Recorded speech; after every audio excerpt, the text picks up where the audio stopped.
200 টাকায় আমার চাকরি হয়েছে। তিনি সারা রাত জাগিয়েছিল আমার জন্য এবং আমার একটা কলের জন্য।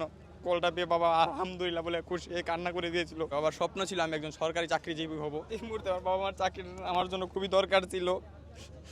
আমি মাঠে এসেছি, আমার প্রথম মাঠ ছিল এটা এবং মাঠের কার্যক্রমগুলো দেখেছি যে এবারে আমি যতগুলো মাঠ করেছি সবচেয়ে ভালো অভিজ্ঞতা পেয়েছি এখানে। যেমন তাদের শৃঙ্খলা আছে, সব সুন্দর লাগেছে এবং তাদের আরেকটা জিনিস খুব ভালো লেগেছে আমার কাছে, তাদের কাছে দালাল চক্র ধরার জন্য যে একটা গোয়েন্দা টিম আছে এটা খুবই ভালো লেগেছে এবং তারা খুঁজে খুঁজে গোয়েন্দাগুলো তাদের দালালকে বের করছে এবং মাঠের যে কার্যক্রমগুলো সবই ফেয়ার হচ্ছে, কোনো ধরনের দুর্নীতি বা কোনো ধরনের কোনো কিছু অনিয়ম নেই। আমি মাত্র আবেদন করছি 200 টাকায় আমার চাকরি হয়েছে।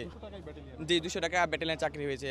আমি কাউকে কোনো দালাল চক্র ধরি না এবং কোনো কিছু নেই। আমি 200 টাকা আবেদন করছি, 200 টাকায় আমার চাকরি হয়েছে। বাবা আগে ব্যবসা করতে, এখন কোনো কিছু করে না। ব্যবসার মধ্যে আর কি অনেক আগেই ছিল, লস ছিল। এখন বাবা কিছু করে না, বাড়িতে আর কি। জি, বাবাকে জানিয়েছি। বাবা আলহামদুলিল্লাহ বাবা খুশি হয়েছে। বাবার স্বপ্ন ছিল আমি একজন সরকারি চাকরিজীবী হব এবং আমি বাবার স্বপ্নটা পূরণ করতে পারছি।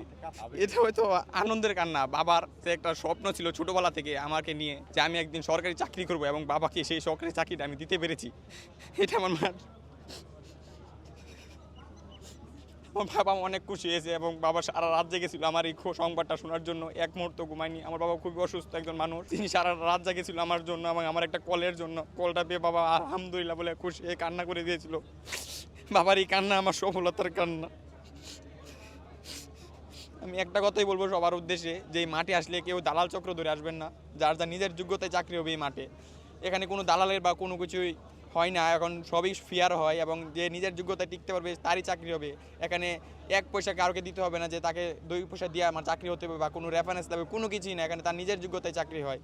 ওর সাথে ধন্যবাদ জানাবো ব্যাটালিয়ন আনসার স্যারদের, তারা নিজের সুন্দর বিচক্ষণতার কারণে যে আমরা আমাদের মেধাকে ধরিয়ে আমাদের চাকরিটা পেয়েছি, তার জন্য আমি আলহামদুলিল্লাহ এবং তাদেরকে ধন্যবাদ জানাই।